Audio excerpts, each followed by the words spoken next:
Sooner Nation, welcome back to the Sooner Surge. Another episode of the Sooner Surge with the sign sealed and delivered.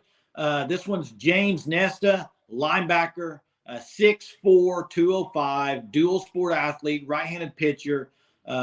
He's going to be a great one at Oklahoma. And the size, he's got it. The athletic ability, he's got it. He's got it all for a linebacker. So excited to see what he does under Brent Venables' kind of leadership and coaching. Yeah, Nesta, two-sport athlete. It was down to OU, Miami, North Carolina. Sooners able to kind of on that stretch, if you guys remember over the summer, Brent Venables made the comments about Miami, able to beat them in that department, the NIL, all of that. And then a North Carolina kid to be able to get them from North Carolina when North Carolina is in on them. Big deal, especially as a two-sport athlete. Looking on the baseball side of things, right-handed pitcher, topping at 92 on the mound. That was the last time it was updated on PerfectGame. 9.5 out of 10 grade on PerfectGame. So really to sum that up, perfect grade or PerfectGame, their grading system would say he is an MLB draft pick next summer. It's not guaranteed. That's just what their scouts think about him. So big time baseball player, just as big of a baseball player as he is a football player. So massive two-sport get for the Sooners. Hunter, before I say what I'm going to say about him, is he going to play both sports at OU? Yes, he will be playing both sports at OU. Really excited for him on the mound. Pitching department has been one that OU's been struggling to replace over the past few years after that College World Series team when you had 3 guys drafted in the MLB draft that following month. So to be able to learn from Skip Johnson just in the baseball department, Skip Johnson's one of the best pitching coaches in the country. So James Nesta, lucky guy to be able to learn from Brent Venables at linebacker and then Skip Johnson on the mound in baseball, 2 of the best at their professions. Yeah, and I mean, I don't think it's wrong to say that the baseball program at Oklahoma was a major help in landing James Nesta, comparatively to those other 2 schools that were mentioned in Miami and North Carolina. You're going to play SEC baseball. You're going to play SEC football. Your name's going to be noticed more. I know one thing. I wouldn't want to be batting against a guy who was 6'4", 205. I promise you. But yeah, let's transition back to football. He's going to be a guy who can chase pretty well from linebacker. I think he's going to be really good in coverage, maybe more so than some other backers they've had here. I think coverage really could be a strong point of his with his body frame and probably his athletic ability and speed. So again, excited about it. There weren't many linebackers in this class, right? I mean, maybe he was the only linebacker, one. And if he's the only one, he's a great one to get. Yeah, and you mentioned his size. Okay, just as a compare, and I'm not comparing him to the player of Danny Stutzman, but Danny Stutzman came to Oklahoma at 6'2.5". Okay, and he's when you look at Danny Stutzman, he's kind of a big linebacker. So Nesta's 6'4" already and 205. I mean, he give him a few years, and here's the thing with the linebacking core they have there right now, he's not going to have to be rushed into it. I mean, you got guys like Lewis Carter hasn't played a snap. And obviously you got Kobe McKenzie, Jaron Kannick. I mean, a lot of guys there that have a lot of football left in front of them. So it's going to be great to see James Nesta kind of grow up under the leadership of the great ones like Danny Stutzman. It's great that Danny Stutzman came back, get a year under him. I mean, that's going to be huge for James Nesta.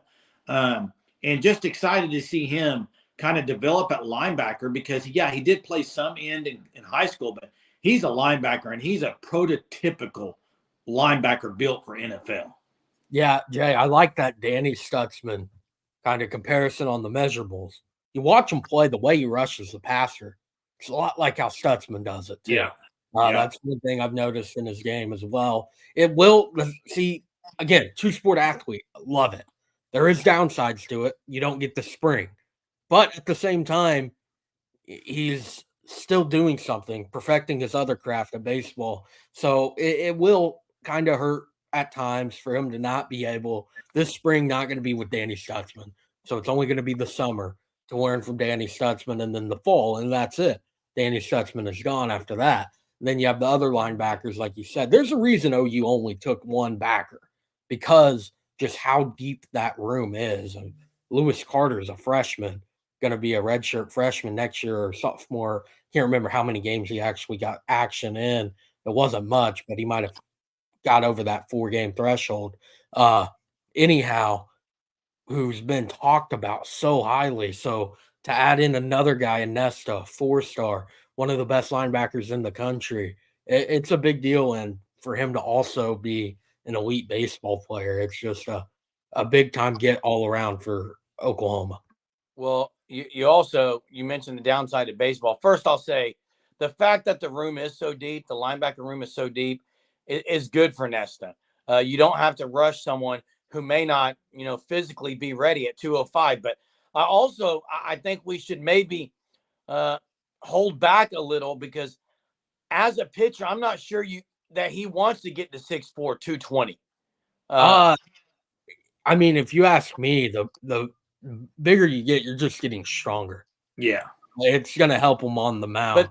But I agree, but there is the lankiness of pitchers sometimes with the arm motion and things. Yeah, with the arm is slot, what I'm saying. right. Yeah.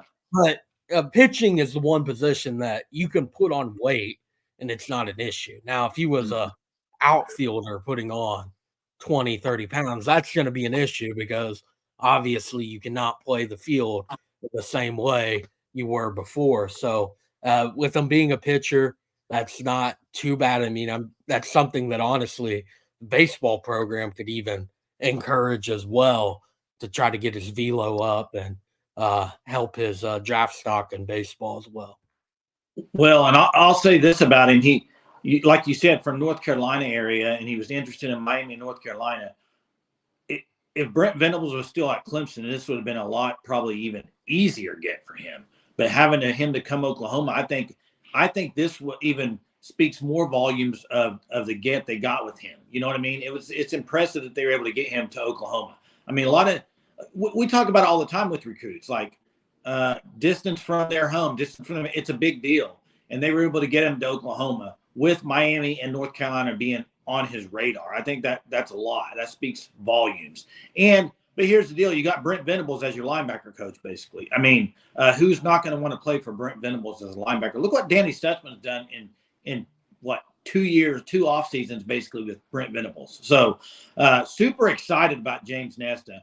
He's going to be fun to watch on both sports, baseball and football. But I can only imagine just him putting on a little more muscle, 6'4" frame. He's going to be a fun one to watch. And I'm excited for it. I'm ready to watch it. And congratulations on your signing to Oklahoma, James Nesta. And signed, sealed, and delivered. And make sure you're signed to the Sooner Surge. Till next time, Boomer.